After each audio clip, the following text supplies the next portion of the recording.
से कैरी हो रहा है? और क्या सचमुच आप जा रहे हैं 2023 में जो बीजेपी कह रही है कि वो मंदिर दर्शन शुरुआत कर देगी? पहले तो मैं एक जवाब दे दूं कि बीजेपी वालों से बड़े हिंदू हम हैं। वो उनकी जो परिभाषा हिंदू वाली है वो परिभाषा हमें नहीं चाहिए, जो नफरत फैलाती हो, जो लड़ाती हो लोगों को, समाज को बांटती हो। हम उनसे बड़े हिंदू हैं। और जहाँ तक भगवान की पूजा है, आप सैफई में दिखाइए, हमारा जन्म तो अभी हुआ है, मान लीजिए जब कभी हुआ, हमारे मंदिर तो हमारे जन्म से पहले के हैं। नेताजी हनुमान जी की पूजा न जाने कब से करते आए हैं। तो हम हैं ही नहीं हिंदू, केवल भारतीय जनता पार्टी हिंदू है। जो पाप करे वो हिंदू। इतने लोगों को मार दिया, जिंदा मर गए, लाशें बह रही थी गंगा में। क्या हिंदू होने पर शर्म नहीं आती बीजेपी को? हिंदू दल कह रहे हैं, और बताओ जलाए, बॉडी जली नहीं, दफना दिया गया। क्या जवाब दिया सरकार ने? इससे बड़ा झूठ सरकार नहीं बोल सकती। कहती कि उन लोगों की परंपरा ये है। क्या वो सुप्रीम कोर्ट की नहीं जानते जजमेंट? सुप्रीम कोर्ट ने कहा है कि कोई भी डेड बॉडी, लाश गंगा में नहीं बह सकती है। आपने क्या सुप्रीम कोर्ट ने ये नहीं दे दिया आदेश? क्या कहते हैं? हाँ, वो परंपरा थी। इतना बड़ा झूठ बोल रहे हैं भारतीय जनता पार्टी के लोग। और लाश जब जल नहीं थी, लकड़ी नहीं दे पाई सरकार, कहा कि हम फ्री लकड़ी देंगे। लकड़ी कहाँ दी इन्होंने? और जब ज़्यादा बॉडी जल नहीं थी, यही जगह है बगल में जहाँ टीन शेड लगा रही थी भारतीय जनता पार्टी। और पहली बार भारतीय जनता पार्टी की सरकार में हुआ होगा कि लोग शमशान में मर गए फिर घर गए। ऐसा कभी भी सरकारों में नहीं हुआ। क्या गाजियाबाद में नहीं हुआ भ्रष्टाचार? जहाँ पे लोग मर गए शमशान घाट में, फिर घर गए और फिर आए शमशान में। ये वही दल है जिसने कब्रिस्तान और शमशान की बात की। लोग नहीं समझ पाए उस समय, आज समझ गए हैं कि कब्रिस्तान और शमशान की राजनीति करती भारतीय जनता पार्टी। दूसरे सवाल का जवाब भी दे दिए। 23 में ये कह रहे हैं कि मंदिर बना देंगे, दर्शन करा देंगे, तो आप जाएंगे? सवाल, हमारी संस्कृति में कभी चंदा नहीं था। आखिरकार चंदा किस लिए इकट्ठा कर रहे हैं लोग? और फिर जमीन का घोटाला कौन भूल जाएगा? वहां पे किसानों की जमीन छीन रहे हैं। मेरे पास लोग आए थे जो किसान गरीब हैं, जिनकी जमीनें ले रही सरकार। मैंने कहा इतने पुण्य काम के लिए एक भी किसान खिलाफ नहीं है। भगवान राम का मंदिर बने और अच्छा बने, कोई उसके खिलाफ नहीं है। लेकिन क्या उनकी जमीन आप सस्ती छीन लोगे? आप इस पुण्य काम के लिए 6 गुना क्यों नहीं देते मुआवजा? और मैं आपको भरोसा दिलाता हूं, ये भारतीय जनता पार्टी नहीं दे रही है 6 गुना मुआवजा उस जमीन के लिए। समाजवादी सरकार बनेगी, सर्किट रेट बढ़ा करके 6 गुना मुआवजा उन किसानों को देगी, समाजवादी पार्टी देगी। और मैं उन किसानों को भरोसा दिलाता हूं कि हम लोग काम रोकने वाले नहीं हैं, काम जल्दी करने वाले लोग हैं। और भारतीय जनता पार्टी क्यों नहीं बना रही? किसने रोका इनको? ये वोट लेना चाहते हैं। काम क्या किया है वो अयोध्या फैजाबाद में? आप वहां पे तो काफी इंफ्रास्ट्रक्चर बन रहा है। क्या इंफ्रास्ट्रक्चर बनाया है? टाइम लगता है ना सर। अरे टाइम 4.5 साल गुजार दिया बातों में, नहीं फोटो लगाने में गुजार दिया आपने। सुप्रीम कोर्ट का तो अभी फैसला आया, उसके बाद कोरोना काल आ गया। वो कह रहे हैं कि 2023 तक बहुत हो जाएगा, 2025 तक हम कंप्लीट। लेकिन ये बताइए, जो जमीन 2 करोड़ की थी वो 16-18 करोड़ की कैसे ले ली? इसका भी तो हिसाब दे दो। और फिर रजिस्ट्री नहीं दे सकते आप कोई? जो रजिस्ट्रियां हुई हैं वहां पर वो कोई नहीं देख सकता। क्या आप भगवान राम के उस काम में आप भ्रष्टाचार कर सकते हैं? दूसरों पे सीबीआई, ईडी, इनकम टैक्स, दूसरों के लिए सब कुछ है संस्थाएं आपके पास। जो खुलेआम जनता ने देख लिया कि 2 करोड़ की चीज कितने करोड़ में खरीद लिया आपने। और फिर किसानों को क्यों नहीं मुआवजा दे रहे हैं आप? सर्किट रेट क्यों नहीं बढ़ा रहे हैं? आप पे कौन सी कमी है पैसे की? पर ये जो बात होती है कि एक मतलब विपक्ष के ही कुछ लोगों को लगता है कि शायद अखिलेश उस तरीके से नहीं जूझ रहे, उस तरह से नहीं लड़ रहे, क्योंकि इनको भी डर है कि भाई हमारे ऊपर भी ये लोग ईडी, सीबीआई। हम डरने वालों में से नहीं है। हम इस क्लब में बहुत पहले कांग्रेस क्लब में लाई थी हमें। देखिए, कांग्रेस इस क्लब में लाई थी, सीबीआई क्लब में। कौन खतरनाक है एजेंसी यूज करने में, कांग्रेस की बीजेपी? दोनों एक हैं। बराबर है या कोई एक आगे? दोनों बराबर हैं। कांग्रेस भी डराती थी अपने जमाने में, ये भी डरा रहे हैं। ये भी सीबीआई, ईडी और इनका। आप डर रहे हैं? नहीं, मैं क्यों डरूंगा? मैं क्यों डरने वाला उनमें से? आपने सैफई का जिक्र किया, उससे बीजेपी का एक बहुत बड़ा आरोप सामने आता है, क्योंकि वो कहते हैं कि सैफई ही सबूत है कि हमारी सरकार और सपा की सरकार में क्या फ़र्क था। पहले वो वीवीआईपी कंस्टिट्यूंसी थी, सारी चीज़ें सैफई में जाती थी, बिजली वहाँ पे आती थी, बाकी जो डिस्ट्रिक्ट से वहाँ पे ज़्यादा पावर कट होता था, यहाँ पे नहीं होता। तो कहते हैं हमने बराबर कर दिया। अब जैसा भी है, जितना भी है, हमने सबको बराबर हमने स्थान दिया है। भारतीय जनता पार्टी ज़्यादा झूठ को नहीं बोल सकता। मुझे याद है कि प्रधानमंत्री जी के क्षेत्र में बिजली 24 घंटे नहीं आती थी। उस समय, आज लालजी टंडन जी नहीं रहे, हमारे बीच नहीं है, वो और श्याम राव चौधरी जी जो बहुत बुजुर्ग विधायक थे, वो आए थे मेरे पास, भूख हड़ताल पे बैठे थे। जब भूख हड़ताल पे बैठे, मैंने उन्हें बुलाया, क्या चाहते हैं आप? उन्होंने कहा कि प्राइम मिनिस्टर का क्षेत्र है, आप बिजली 24 घंटे कर दो। मैंने उसी दिन उन दोनों लोगों के कहने से प्रधानमंत्री जी के क्षेत्र में 24 घंटे बिजली दी। और जो आज बता रहे हैं कि हम 24 घंटे शहर को, मंडल को और किस तरीके से तहसील में दे रहे हैं, समाजवादी पार्टी ने फीडर सेपरेशन किया, ट्रांसमिशन लाइंस को बेहतर किया, डिस्ट्रीब्यूशन का सिस्टम को बेहतर किया, और जितनी भी बिजली आज सप्लाई हो रही है, सब कुछ उत्पादन समाजवादी सरकार में बढ़ा। मैं इनसे जानना चाहता हूं, प्रधानमंत्री यहाँ के हैं, राष्ट्रपति जी यहाँ के हैं, उत्तर प्रदेश का कोटा बिजली का कितना बढ़ा है? आप मुख्यमंत्री से पूछिएगा, क्योंकि उस समय मैंने ये कहा था कि आप बिजली का कोटा बढ़वा दीजिए दिल्ली से। क्या बिजली का कोटा उत्तर प्रदेश का बढ़ा? और क्या इन्होंने एक भी प्लांट बिजली का नहीं लगाया क्या यहाँ पर? कौन सा बिजली का प्लांट लगाया यहाँ पर, बताया उत्तर प्रदेश में? ये जो लग रहे थे उसका भी काम स्लो कर दिया।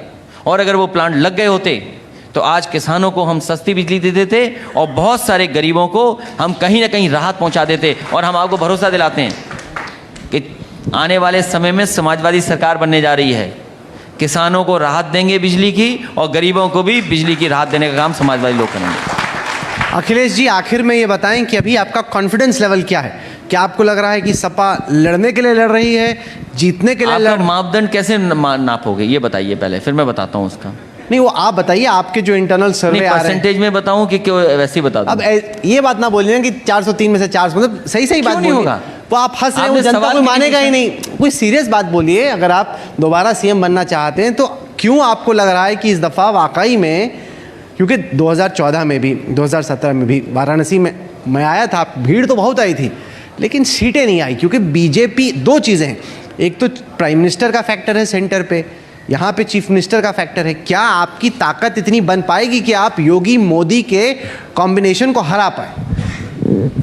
देखिए, ये कॉम्बिनेशन तो नहीं है, और कॉम्बिनेशन इसलिए नहीं है कि प्रधानमंत्री जी ने एक को भेजा यहाँ पर कि ये मंत्री बन जाएं। वो दर दर भटके, इतने अनुभवी, लेकिन मंत्री नहीं बन पाए। हम तो कहेंगे, मुख्यमंत्री जी से कहें कि उनको मंत्री बना दो तो शायद जोड़ी जमेगी।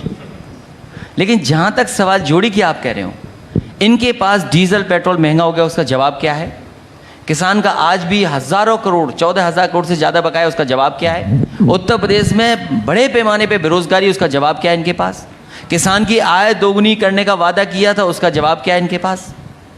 कुछ जवाब है इनके पास? आज भी जो काम और उद्घाटन हो रहे हैं वो समाजवादियों के हो रहे हैं।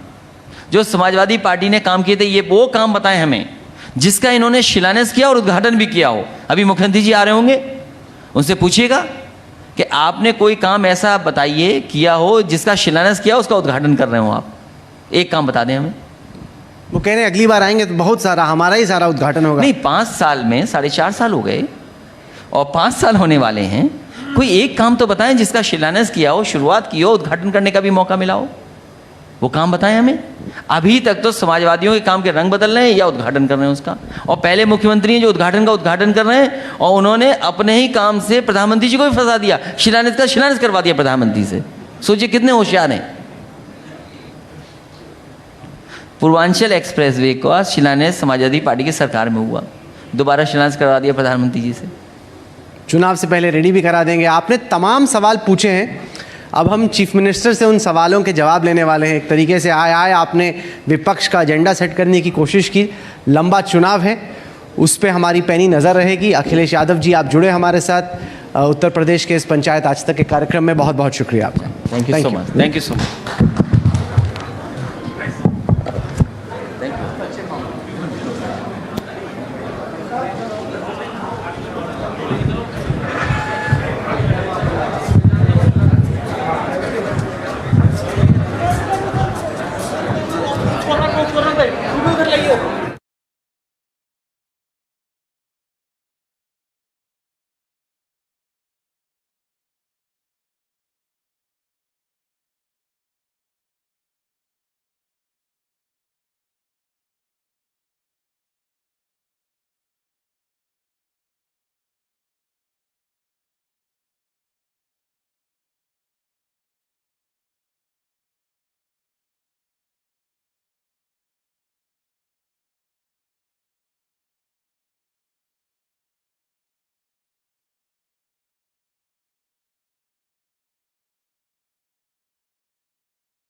ग्रैंड फिनाले होने वाला है ये, लेकिन सैनिटाइजेशन की प्रक्रिया होगी क्योंकि सीएम खुद यहाँ पधारेंगे इस सेशन के लिए।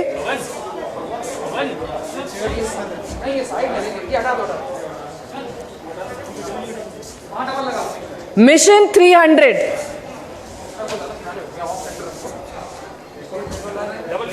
इस सेशन में हमारे साथ जुड़ेंगे उत्तर प्रदेश के सीएम योगी आदित्यनाथ।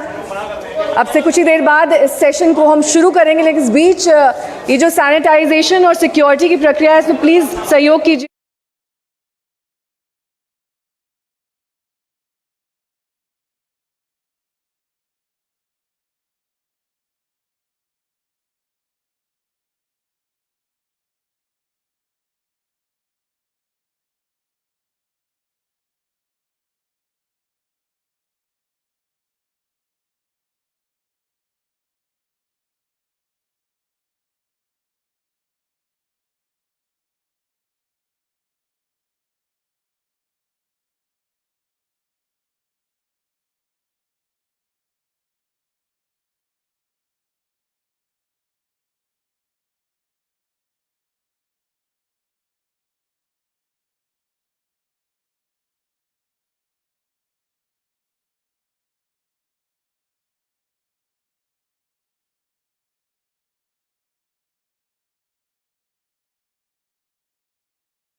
नमस्कार। यूपी पंचायत में एक बार फिर आपका स्वागत है।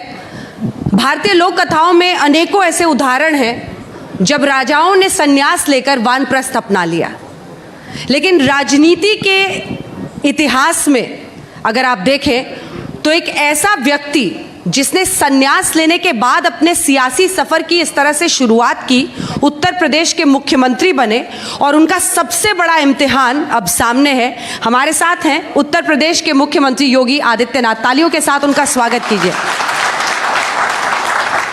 योगी जी, पहले के वक्त में साधु संत योगी राजा को आशीर्वाद देते थे सत्या का राज सिंहासन पर बैठने का, लेकिन आपने ये रवायत पलट दी है। तो आप योगी जी हैं या राजयोगी? मैं योगी भी हूँ और कर्मयोगी भी हूँ। कर्मयोगी का सबसे बड़ा इम्तिहान शुरू होने वाला है, और वो इम्तिहान आप कैसे आश्वस्त हैं कि आप यूपी के गिने चुने नेताओं में शामिल होंगे जो मुख्यमंत्री 5 साल रहे और फिर दोबारा सत्ता में आ पाए? मैं धन्यवाद दूंगा कि आपने स्वीकार किया कि भाजपा दोबारा सरकार में आ रही है। मैंने पूछा।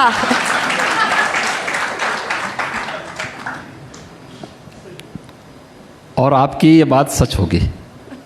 मैंने पूछा है सर, स्पिन मत दीजिए योगी जी। आपके मुंह से शब्द निकले हैं और मैं मानता हूं ये सच होगा। देखिए, आपके लिए ये चुनाव अग्नि परीक्षा हो सकती है हम लोगों की दृष्टि से, लेकिन हम लोगों ने हर एक दिन एक नई परीक्षा के दौर से गुजर करके बिताया है। उत्तर प्रदेश में व्यापक परिवर्तन करके प्रत्येक नागरिक के मन में एक विश्वास भरा है। ये विश्वास जो आदरणीय प्रधानमंत्री जी के नेतृत्व में देश के अंदर भरा गया है और प्रत्येक नागरिक तक दशकों से जिन योजनाओं का लाभ नहीं पहुंचा, उन योजनाओं को पहुंचाने, उत्तर प्रदेश के परसेप्शन को चेंज करके उसकी पहचान को वापस दिलाने में जो सफलता प्राप्त की है, उत्तर प्रदेश में भारतीय जनता पार्टी फिर से पूर्ण बहुमत के साथ 2017 के इतिहास को दोहराएगी। कोई संदेह इसमें होना नहीं चाहिए। और मैं इस बात को मान सकता हूं कि अब तक के जितने चुनाव हुए हैं, हमारे लिए जो सबसे कठिन चैलेंज था वो 2019 का लगता था, जब देश में सभी राजनीतिक विश्लेषकों ने, मीडिया ने, सब ने बोल दिया था कि यूपी का एक महागठबंधन हुआ है। उस समय परिणाम सबके सामने थे। अभी पंचायत चुनाव संपन्न हुए हैं, परिणाम सबके सामने हैं। 2022 के विधानसभा चुनाव के परिणाम 2014, 2017, 2019 की पुनरावृत्ति होकर के आएगी। उत्तर प्रदेश की जनता जनार्दन का आशीर्वाद भारतीय जनता पार्टी को ही प्राप्त होने वाला है। योगी जी, 5 साल के शासन को अगर हम 10-10 ओवर की क्रिकेट मैच के हिसाब से देखें तो ऐसा लग रहा है जैसे स्लॉग ओवर की बैटिंग आपकी शुरू हो गई है। चौके छक्के लग रहे हैं, शिलान्यास हो रहा है, फीते कट रहे हैं, सारी चीज़ें हो रही। तो ये 4.5 साल निर्णायक होंगे या आखिर के 6 महीने के आधार पर वोट होंगे? देखिए, ऐसा नहीं है कि हम लोग उद्घाटन और शिलान्यास अभी कर रहे हैं। ये तो हमारी लगातार चल रहे हैं, पहले दिन से चल रहे हैं।